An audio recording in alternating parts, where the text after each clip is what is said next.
Welcome to another episode of Systematic Geekology. This is a space where we seek to create and cultivate healthy conversations between those things we geek out on and the philosophical and theological questions that often arise out of our fandoms. Like, what does it mean to be human? What makes a hero? What makes a villain? How do the stories and narratives we geek out on shape how we live in the world? We are your priest to the geeks. We aren't all ordained, but we see ourselves as mediators at the intersection of geek culture and going deeper in our faith. We don't always have to agree, but we do respect each other, and we see everyone as a beloved child of God. Everyone geeks out on something, so come geek out with us and enjoy the show.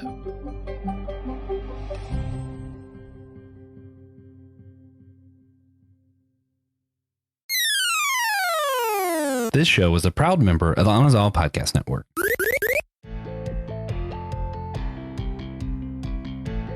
When I saw their fear, I stood and said to the nobles, the officials, and the rest of the people, do not be afraid of them. Remember the Lord who is great and awesome, and fight for your brothers, your sons, your daughters, your wives, and your houses. It's a quote from Nehemiah of the Bible, the Hebrew Scriptures, who is going to be one of the characters today in this episode of Geeks on a Roll on Systematic Geekology. Geeks on a Roll is a series we've been doing.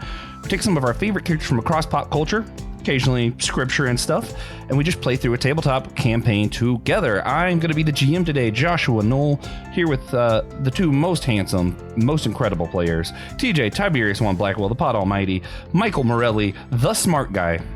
Other people might say they're smart, but he is the smart guy. He's, PhD of theology, great guy, knows pop culture. It's just a wonderful human to hang out with. I asked them to come up with a team of 5 for today's episode. There was going to be a Hebrew character, a character with a Jewish background, a large animal character of some sort, a Kaiju, a Pokemon or Digimon, and a princess. So today they chose Nehemiah from the Bible, Blastoise the Pokemon, Beorn from the Hobbit, Merida from Pixar's Brave, and Mothra, the Kaiju, from Godzilla stuff. Yeah, exactly.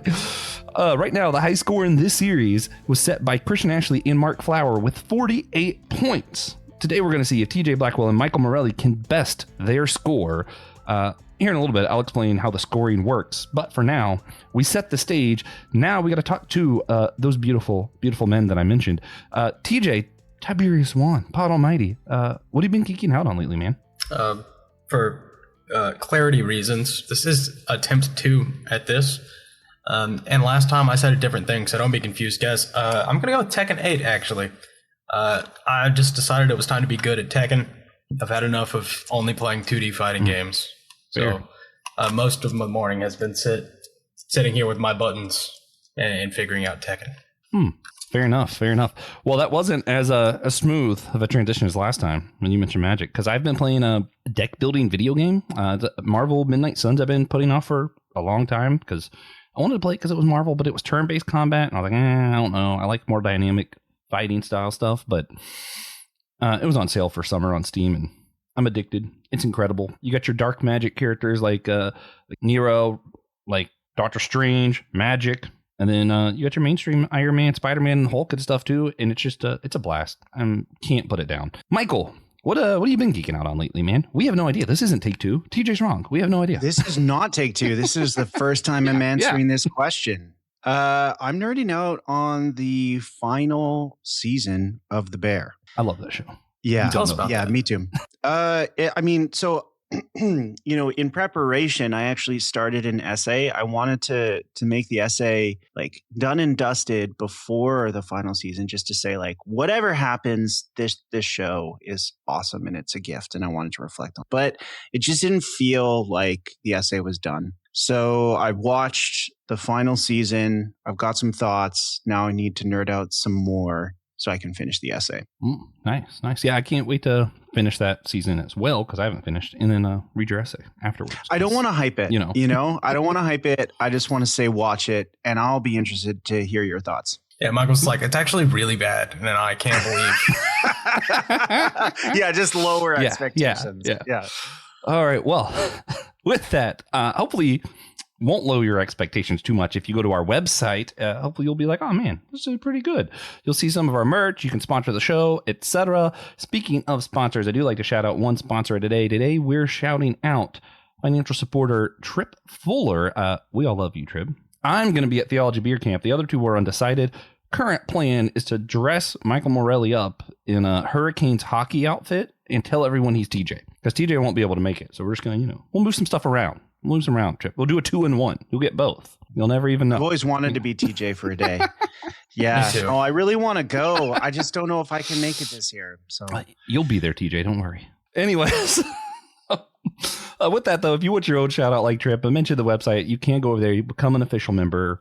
Sponsor the show. If you don't want to be an official member, though, you can leave a one-time tip. You can buy merch. You can check out some of the bonus episodes. There's all kinds of stuff.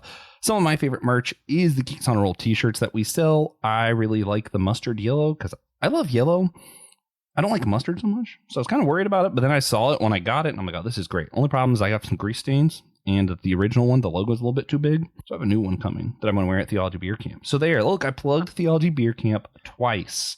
And this is the first time I'm saying this, but Beer Camp is awesome. But also the yellow of this t-shirt is spectacular. It is actually more spectacular than the yellow of Bumblebee in the Transformers movies. And that's a spectacular yellow. That's a high compliment. You do also, you have to keep in mind, the lighting in Josh's office is like really, really bad. Yeah. And even this, I'm like blown away by this hue of yellow. I just think it's so funny how different the yellow I'm wearing looks than the slide that's showing right now. That's humorous to me.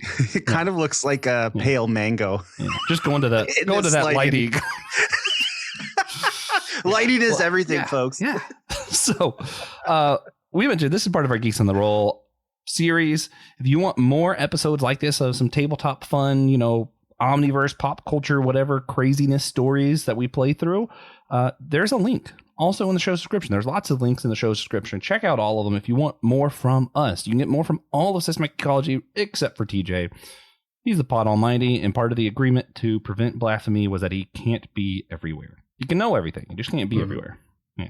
Him and God had to do other. Yeah. Yeah. Just so we're not getting into that blasphemy territory. That's all. With that, though, we are going to go ahead and move on to today's episode. I've mentioned I'm not sure where I first heard the phrase theology as play. I mean, I know it was at Theology Beer Camp, but I just don't remember who said it. And I'm going to put Michael Morelli on the spot. You hear the phrase theology is play. What I heard at Beer Camp, it was something like theology is embodied, and it's actually important that we game, that we play, that we do stuff together. Michael, if you just had to guess, just hearing that phrase, what do you think that phrase means, or what does it mean to you when you first hear it? Well, it makes me think of another quote from the musician artist Brian Eno. I can't remember what interview it was, but he said, "Kids learn through play, and adults play through art." And I thought he was so right. But I also think that there are some adults who are honest about their learning through play. And I think theology we can group in there as well, is at least theology in the way that I want to do it is a bit like, the artistic risk or just the free space of games and play. Is you just go to the edges of your imagination and yourself and have fun and, get excited and get freaked out or whatever. And then every once in a while you turn around and say, who's with me? Like, am I the only one? Yeah. And I think that's the type of art that moves people. That's the type of games that move people and changes people, and the type of theology that moves and changes people. So that's what comes to mind. I like that. What you said brought to my mind, surprisingly to everyone, is C.S. Lewis.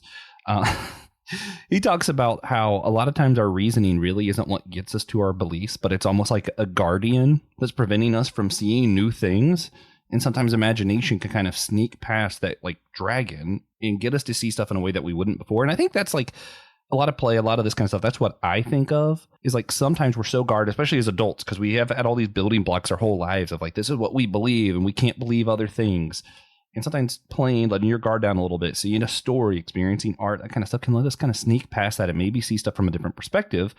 And what I like about tabletop role-playing games is we are choosing different perspectives. Like, I've never thought of life as Merida from Pixar. Like, I don't think of stuff like that all the time. So it forces us to think as other people, and then maybe have a little more empathy and see the world differently. 100%. Yeah. I mean, people are saying, why are we such in a state where people don't have empathy or compassion? And it's like, well, imagination is essential for empathy and compassion. And fine arts, games, play, all of this teaches us imagination, which is essential for compassion and empathy. So are we surprised when we, think of it as lesser, than like all the important things we should be doing? When you're like actually developing our imagination for the purposes of empathy and compassion is actually like literally a life or death thing at this point. So, yeah. Yeah. What Michael Morelli's trying to say is the reason we don't have enough compassion in the world is not enough people listen to Systematic Geekology. So share the Hell episode. yeah, that's exactly what I'm saying. Or playing enough D&D. Yeah. Share the episode and then text TJ to play D&D. He'll probably do it. We'll figure something out. Hey guys, Christian here. Have you ever wondered how you can support Systematic Ecology? Well, we've made it a lot easier for you by going to Fourth Wall. Instead of what we've done in the past, Fourth Wall makes everything very easy for everyone involved. Everything is in the same spot. So if you want to find a way to become a member and get access to our exclusive memberships and all the giveaways that we're going to be doing, Fourth Wall is the way to go. As well, if you want to see all the extra episodes and content that we only put to our members, that's the best way to go. Feel free to rate and review us there. You can also leave a donation or tip if that's something you're interested in. And as well, you can help support our All Reading Counts initiative that we do. All the donations that go to that go to our libraries. You also, if you really want to, it's like, man, I really want to hear more episodes about Christian for some reason. Or even for reasons I don't understand, you want to hear Joshua more often. We have episodes listed by host, and you can see everyone there. If you have a favorite host, head that way and support the episodes that they're on. You also find a link to our YouTube page. And we may be adding some special content beyond what we've promised. Everything that was once in multiple different locations and you didn't know where to go, well, it's all in that one convenient place. If you want to know exactly where to go, the link to this will be in the description below. So, do want to go through, before we get to the campaign, the characters you chose. So, again, I'll do it in order. So, for large animal, you guys chose Beorn. Do you want to talk some about who he is or why you chose him, just real briefly?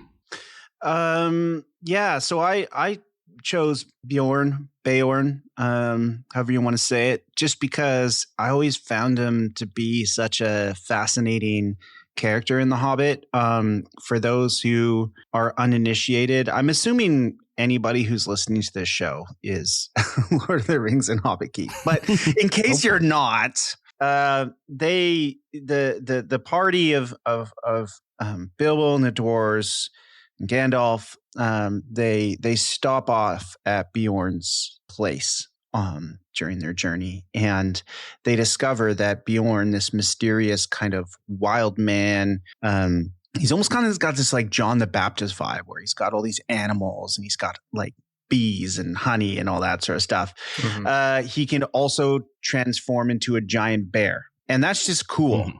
It's just cool. It's so cool. So when you said animal, I was like, does this like large animal? I was like, does this count as shapeshifter? And you were like, yes. Yeah. Like, well, I mean, trying to do the yes and whatever you guys think counts, right? Yeah. So these first two are the ones I think surprised me the most, because like in my mind, big animal, we were going to do like King Kong, maybe even Clifford the Big Red Dog or something. Clifford did come to mind. Oh yeah, or Big Bird. Yeah. Big Bird is like so obvious. Plus the theme of yellow. And when I said Hebrew character, inspired with Jewish background, my brain went, they're going to just say Superman. But instead, we have Nehemiah. So let me hear why we got Nehemiah up here. Well, okay. Well, so first of all, in our group chat, when we were deciding, like, I just listed all the ones because I thought TJ was going to pick some and I was going to pick some. So then I just picked a bunch of people. And listed them off, thinking, and then I was like, wow, that's very presumptuous that Michael's just forming the team without any interaction with TJ. And TJ was very gracious. Yeah. I do. Okay, so actually, I'm going to take that back and said I did TJ's homework for him, and he came in at the last moment and provided some great edits. So I thought initially I was actually thinking like Deborah would be cool. from Book of Judges, you know? Oh, yeah. But then I thought Nehemiah would be interesting just because, you know, he's got the ability to, you know, play politics as the cupbearer, you know, but then also he's got the architecture stuff, right? He's a builder, but he also can fight while he's building. And I think that's just a cool, Pretty mix. well-rounded. Yeah. He's well-rounded, right? He's a good leader. He's got the strategy, he's got the diplomacy, but if he needs to, he can also fight. Yeah. Mm-hmm. All right. Just there's a couple more here. Speaking of edits, so originally we had thrown out Milan, and TJ mentioned Merida might be a better pick from Pixar's Brave. So TJ, who was Merida? Why Merida? Yeah, because Merida, like you said, is from Brave, which not one of they're more popular. And Brave was like widely panned when it was released. Whatever, Brave's a good movie. But I said Merida because I think her skill set typically is more applicable than Mulan's. Just in general, Mulan is like a soldier. They have similar skill sets, but Merida is shown to be, you know, genuinely prodigious. And also has a much better understanding of kind of the magical world because of her story. Also, I thought there was some really good synergy there with Beorn because her mother turns into a bear. Yeah. I was actually going to ask you about that here in a minute because She I thought that has was really an ability to regulate the other characters. Yeah. Although I feel like Blastoise and Mothra will be like, oh, wow, this human actually can do some cool stuff. Yeah. Nehemiah might freak out, though. I did think about suggesting like a bear Pokemon, just team full of bears. Yeah. Team full of bears, Mothra and Nehemiah. A Care Bear. Yeah, why not? Oh, man. Yeah. So I actually rewatched Brave today to make sure I had a good understanding of the character. And I, for a long time, wrote Brave off with Tangled. And I've gone back to watch Tangled and affirmed that I just don't like Tangled. It's one of my bad opinions. I apparently have just not done the same courtesy to Brave. I was wrong about Brave. Brave's a good movie. TJ's right.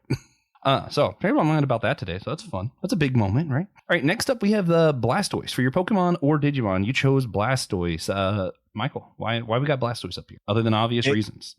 I mean, it was only the obvious reasons. A giant turtle with cannons. Big man Blastoise. Praise God. Yeah. We need a tank. A range tank, no less. Yeah. Okay. Finally, Mothra for your Kaiju. You could have went Godzilla. You could have went like Kingra. We went Mothra. Why we got Mothra? I'm always down for Mothra. Yeah. I feel like Mothra's been in all of the Geeks on a Rolls that I've been a part of. I affirm this. Yeah. I love any Mothra inclusion I'm here for. Yeah. A big moth that is kind to humans and can actually do a little bit of healing if needed. I panicked a little bit 30 minutes before we signed on. I was like, wait, do we have a healer? And then we looked, I was like, no, Mothra actually can heal, which is also a bonus. So and air power. Mothra's just cool. Yeah. Air superiority. Cool. It's hard to overcome. Yeah, it's such an unlikely thing, right? A giant moth that can throw down, like big dinosaur, big gorilla. You're like, that's predictable, but a giant moth, let's go. Yeah, absolutely. Love the team choices here. I'll go back to it. TJ already mentioned it. I'm curious, how do you guys see the relationship of Merida and Beorn playing out? Because Beorn's typically not super human friendly. Merida had kind of a traumatic bear experience, but also it could be pleasant depending on how you view that. How do we see those two characters interacting? I think they would come to a pretty good understanding with each other, just because Merida has built that relationship with her bear mother. And Beorn, she's this, this tiny little Scottish girl who's very in tune with nature. I think he would appreciate that. So write her off as one of the good ones. Yeah. I think I can confirm that. Yeah. I've got nothing to add to that.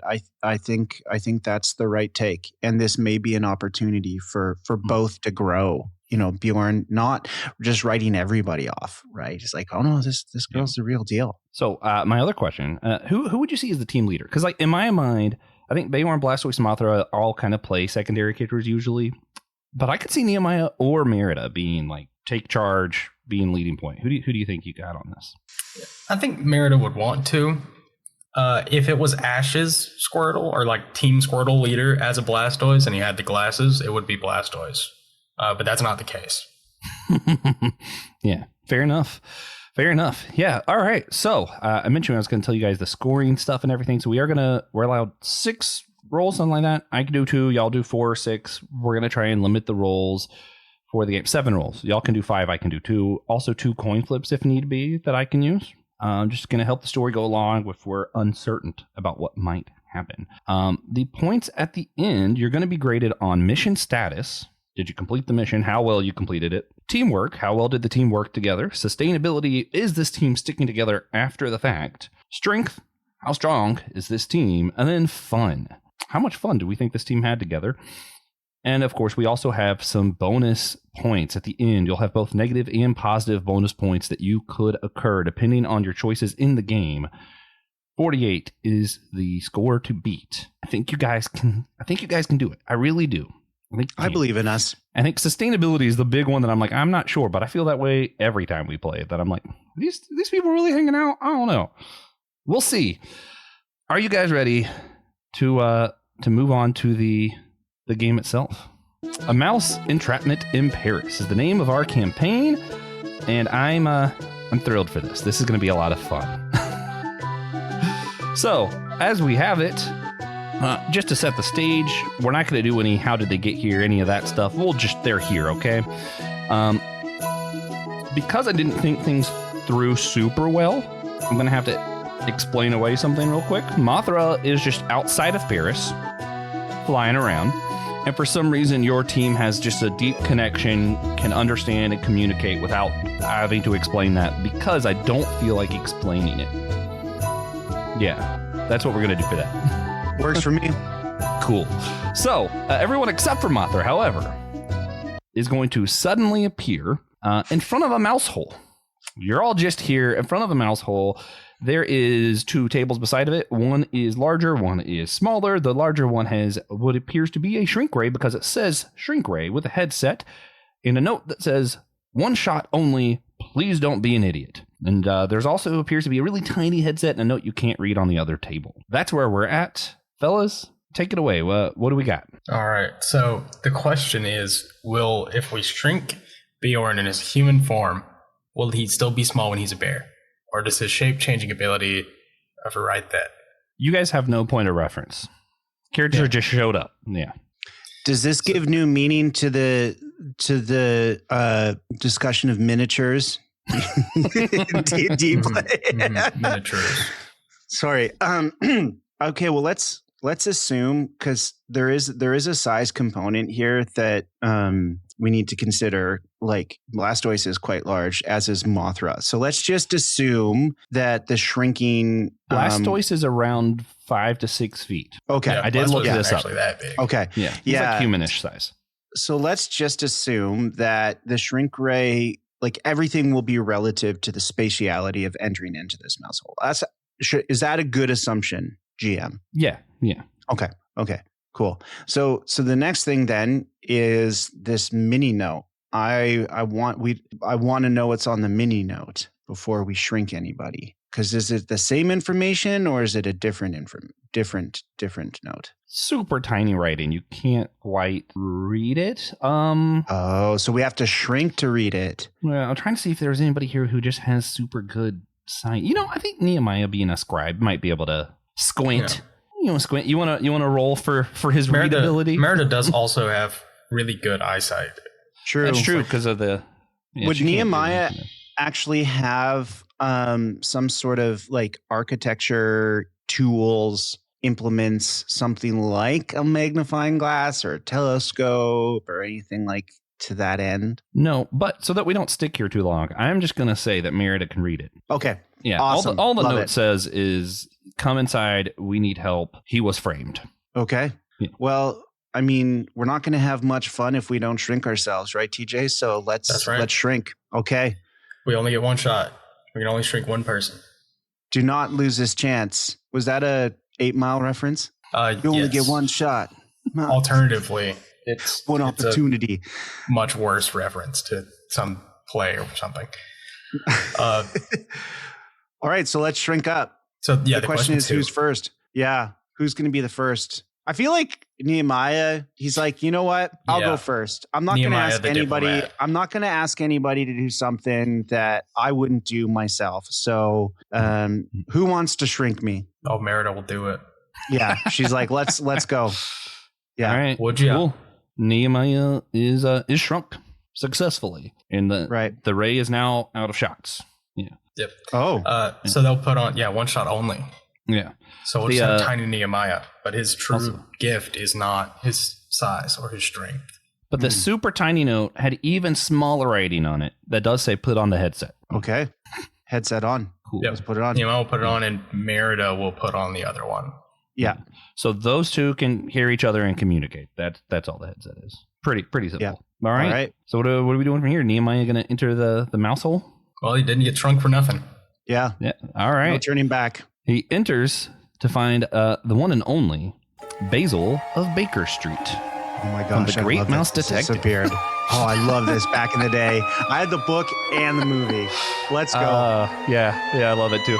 So Basil appears. Says, "Follow me. I'm told Rick Sanchez stopped by, needed your help, so this doesn't go to the Omniverse court. Something about he had things that he wanted to deal with and didn't want something stupid getting in his way." So Basil leads you on through a tunnel. I assume Nehemiah follows. Is Nehemiah concerned about Basil at all? A talking mouse, whatever, man. Dressed up as a detective. Yeah. I mean, sure. What's to distrust there? I got no Whatever, questions. Perfect. Yeah. So Nehemiah and Basil head into what was Basil's kind of lounge. And of course, you have Dr. Dawson there. And he begins to explain the case. He originally came here because he heard there were rats in Paris who managed to overcome the class situation that they have in London, where many of the rats were of a lower class, became supervillains like Ratigan, and even tried to deny their status as rats. So he originally came here to investigate to see how the rats here were able to have a better life. Here in Paris, some rats he heard were even chefs, but they had to do it secretively. So he came to investigate, found an entire team of rats who were going into a restaurant and pulling people's hairs to let them cook. And one of them was named Remy, who has recently been accused of murder. He has been thrown into a rat pound. And all signs, apparently, everyone's telling him that he was framed. So Basil is on the case to solve how this happened. Rich Sanchez appeared to him alongside a man with a black coat because they didn't want this to make it to the TVA court for the Omniverse. They wanted this to be solved ahead of time. So, of course, they chose the world's greatest detective, Basil of Baker Street, and he needed help. So, that is why you're here, to help Basil solve the case. Basil, now explaining all this, invites you to go with him to the restaurant. Dawson's going to stud and I'm good here. I'm just going to stay back this time. Merida's going to tell him to ask if the rest of us are allowed to come. Basil explains there's only one shot for now, but when we're in the restaurant, humans, of course, are more than welcome to just walk in. But going through the rats, he does have to take some alternative means to get there. So they'll insert smart people words. There's going to be a side adventure for Basil and Nehemiah before they meet up with everybody else at the restaurant, basically. Okay. Yeah. Okay. Good to know. I just let's advance in that way. And the only thing that I would add is that Nehemiah specializes in cups, so he can bring that skill set to the restaurant. Should there be anything involving cups, cup bearing, cup sipping, cup holding, cup passing, throwing, He's the guy. toasting, Nehemiah got this locked down. Perfect. So Nehemiah and Basil go through the holes and are brought into an underground place. Man, my brain's just struggling with words today, guys. Where many other very clearly Pixar animated rats appear, and they're all talking about what happened. They're chatting back and forth, and you hear them discussing some about a man in a black coat appearing to them as well. Most of them seem to be the belief that there's no way Remy did this. Did you see the fur? It wasn't even animated the same. So the man in the black coat, who was he? Are you asking me, or you asking? Is it Johnny Cash? Who's asking what? But as a rat or a mouse? Johnny Cash. Unsure. Johnny Cash rat. As GM, I will say there's a certain amount of hints or clues to the case that you can find that I want to. I'm going to be checking off if you find them throughout. Yeah. Nehemiah is going to ask if anyone recognized the man in the black coat. His face was hidden.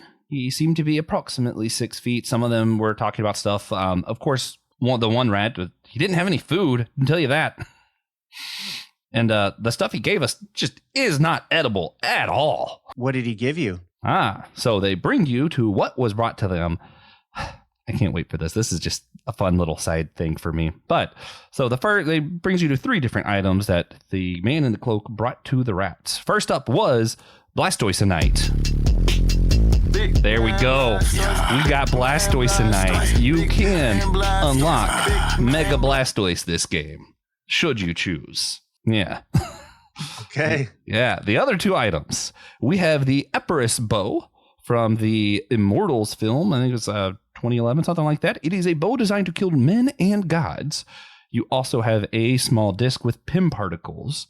I'm not sure if anyone here has any reference for what it is, but there is one disc of like Pym Ant-Man, particles. right? Yeah. Yeah, Ant-Man. So increase, decrease size? Yeah. There's only one disc. Only one disc, but we don't know what it does. None of your Increase or characters decrease? would recognize. It is the one that increases, but I don't think your characters would recognize that. Right. You just Right. know that some man in a cloak gave it to the rats and said that these things would be useful. Right. Blastoise Tonight, the Epirus bow, and Pym particles. And can we have all of these, or do we just get to pick one? Oh, you have all 3. They were left with the nice. rats. The rats don't know why the man in the cloak left it. Right. But if he chose you to go on this adventure, obviously you guys should have it. Wow, you're so generous. We can't I feel like eat all it. the other They're DMs like, we that can't I work eat with it. should learn from you, Josh. It's like takes so long to get magical items. Yeah. This is awesome. I'm having so much fun here. Hey friends, it's your pal Will Rose here, and let me break the 4th wall a moment and look directly at you through the camera or speak directly to you in your earbuds. Yep, I'm talking to you, Susie. You too, Chad. You can now support Systematic Geekology on 4th Wall. That's a website. You'll find all of our episodes, incredible merch like shirts and hoodies and mugs. Chad, I would love to see you in one of those shirts out in the wild. You get bonus episodes.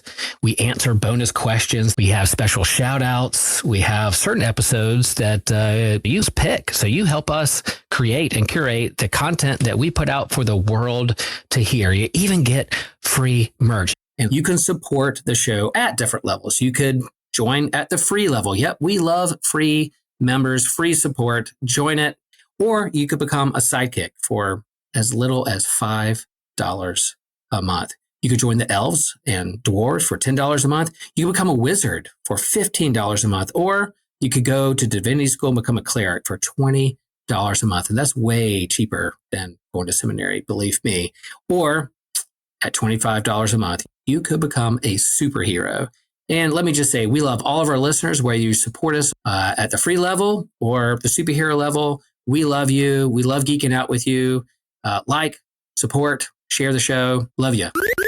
Okay, sweet. We'll Tools take those for later. Yeah. I want to learn more about this hair though. You said the hair wasn't even animated the same. So that sounds like a clue to me. You heard some of the rats talking about it. Did you want to Yeah. go back and ask Yes. them? Yeah. About some? So we got these cool items. Yeah, let's go back and do a little detective work. All right.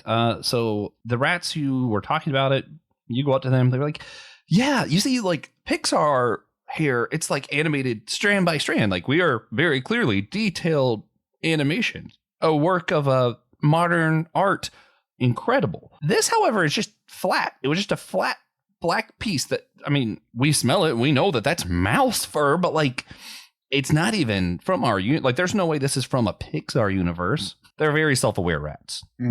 Of course. Yeah. Nehemiah, Why wouldn't they be?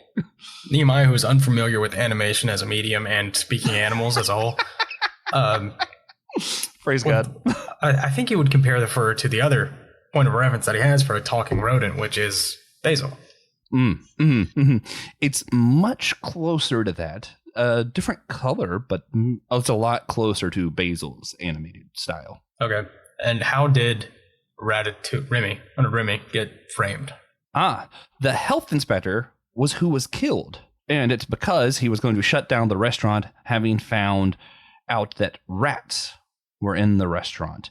And the way he found out was from this mouse fur. Well, not even rats. But he found that he was going to shut down the restaurant for, rodents being a problem. And Remy was freaking out, trying to figure out what to do. And next thing everybody knew, health inspector was dead. Seemed pretty clearly the rat freaking out about it did it. There was what they're claiming was rat fur on the scene, that all the rats here seem to be like, there's just no way that was any of us. Also seems pretty clear to you guys that there's just no way this is the same fur. They seem like good-natured rats. I mean, it's early days to point the finger at anybody, but, you know, given my deep, deep knowledge of Great Mouse Detective lore, prime suspect at this point. And I'm just going to like overlay my Great Mouse Detective lore knowledge onto Nehemiah. Here it'd be like Ratigan is prime suspect up in here. Well, you could always say Basil. Basil was like the only Basil. problem is that Ratigan is a rat, and the rats did say this smells more like mouse fur. Interesting. Our suspect is a mouse, a 2D animated. It is a mouse. Yes. So either this mouse is framed or Ratigan put out a hit, which is smart because if you're, you know, the kingpin, you don't actually perform the hits. You assign them so you don't get in trouble. Okay. Are there any other clues that we should be aware of? Any other discrepancies? But Basil thinks we're onto a great place to start. Let's go to where the mouse fur was found. Let's go. At the restaurant. Yeah. All right. Let me stuff. Yep. All right. So Merida, who can hear this, is gonna go at this point. Yeah. All the characters. Yeah. The big characters are gonna walk through the dining room. Not Remy. Basil and Nehemiah are gonna go through the kitchen. And of course, you do find out that the health inspector has been replaced, also from someone that doesn't appear to be in this universe. It's none other than the health inspector from Bob's Burger, who is currently at the restaurant doing his own kind of investigation, trying to shut the place down again. So that's what they are walking into in the dining room. Merida, Blastoise, and Beorn. Meanwhile, Basil and Tiny Nehemiah are walking into the kitchen where all the chefs are. Still, some of them are being controlled by rats, and some of them are not. And you can pretty much tell from their frantic moving who is and is not. Yeah. All right. So Merida, Beorn, and Blastoise are in the restaurant. Do they sit down? They have a seat. Sure. They'll sit near the health inspector. Try and listen. Yeah. They're just investigating in general. Yeah. Would you like to use a roll to see what they are able to see? Sure. I don't have my dice. Because I don't have mine either. And obnoxious on the desk. I had it in my hand and dropped it. Yeah. I only have one within arm's reach and 6-sided. Okay, I got it. 20-sided dice. And no matter what, you're going to observe something, but we'll see how much you observe. So am I doing a roll for Merida, Beorn, or who? Or both? We do one for each? No, that's too many. Yeah. Merida can find it. Sure. Oh, an 8. But she's pretty perceptive, so I'll give her a nat 10 or so. Bump her up to like an 18. So she's going to notice a lot of the guests at this restaurant appear to be the same tanned bald man, like identically the same. Some of the other people in the restaurant who are eating keep complaining about chest pains, holding their chest, and the health inspector seems to be particularly interested in them. Yeah. So those are the two things you see. You could have seen more, but an 8 still is not, not ideal. So, just a restaurant full of people going into cardiac arrest. Wow. They appear to be like they're holding their chest, talking about pains, but then it subsides and they'll go back to eating. It seems to be something. So it's more like something weird, acute heartburn. Okay, something. All right. Well, I think actually. Okay, no, I'm gonna wait till later. Continue. Okay. So I think Merida notices this and is like, I think I should check in with Nehemiah and let him know, like, hey, this is happening. You should factor this in. And Nehemiah's like, you know what? Let's just grab the bull by the horns here and just approach the health inspector and ask him what's going on. Now, so can we do that? Try to approach the health inspector with Basil, or are the rest of them going to go up to the health inspector? I feel like Basil and Nehemiah, like I think, so because I think so. I feel like just Nehemiah. Yeah. Because Basil is a mouse. Good shout. That's a good point. Yes, just Nehemiah. Yeah, but he does. I was excited for that. Yeah. Oh yeah. Sorry. This is why we work in teams, right, TJ? Josh. Yeah. So I think Nehemiah's like, okay, cool. I'll get this, but I will mention that I am working with a detective. I'll just leave out the detail that it is a mouse. The great mouse detective. The great mouse detective. I'm working with a great detective. He'll just leave out the mouse part. Yeah. Yeah. All right, I dig it. However, we got a lot more of the story to go through, so we are going to pause here, wrap up the episode, and do it as a part 2 for the rest of the story. So, guys, Cliffhanger. Yeah, a little bit of cliffhanger. They're about to talk to the health inspector, but before they do, we're going to wrap up and start a part 2. Wrapping up, though, going to let everybody know at the end, we will do a bonus question asking them who they would have chose instead if they known the story. We'll do that after part 2. So if you want that bonus, got to wait a couple days and then become an official member. For now, though, guys, if you had to give one recommendation to our listeners, just some random thing to geek out on, I'm going to cheat and just say what I said earlier. Marvel Midnight Suns, if you like deck building games, it's pretty good. It's pretty good. DJ, any recommendations for anyone out there listening before we start our part 2? No. Watch TJ nothing. recommends Magic the Gathering. You've seen it all. But Christopher Paolini's Fractalverse, pretty good. It's 2 books deep. It's a sci-fi series. It's pretty good. You know, if we all buy these books, then he'll go back to writing about dragons. Yeah. And we'll get more Aragon story. Also, Villainous. Disney's Villainous. You can play as Radigan. That is I'm really recommend that too. Fun Yeah. board game. Yeah. Michael Morelli, any recommendations before we wrap up and start part 2? Calvin and Hobbes and Asterix and Obelix. I mean, my 9-year-old's getting into both of those, and so I'm reliving them through him, and I just can't recommend those enough. Nice. All right, guys. Well, do have to remind everybody, go to the website, leave a rate and review, get a t-shirt, be like Trip and support the show, all those things. And of course, come back in a couple days for part 2 of A Mouse Entrapment in Paris. See what happens next when they speak to the health inspector. Do they find out who framed Remy for the murder of the other health inspector? Only people who go to part 2 will find out. So don't miss it. And remember, we are all a chosen people, a geekdom of priest. Till next time.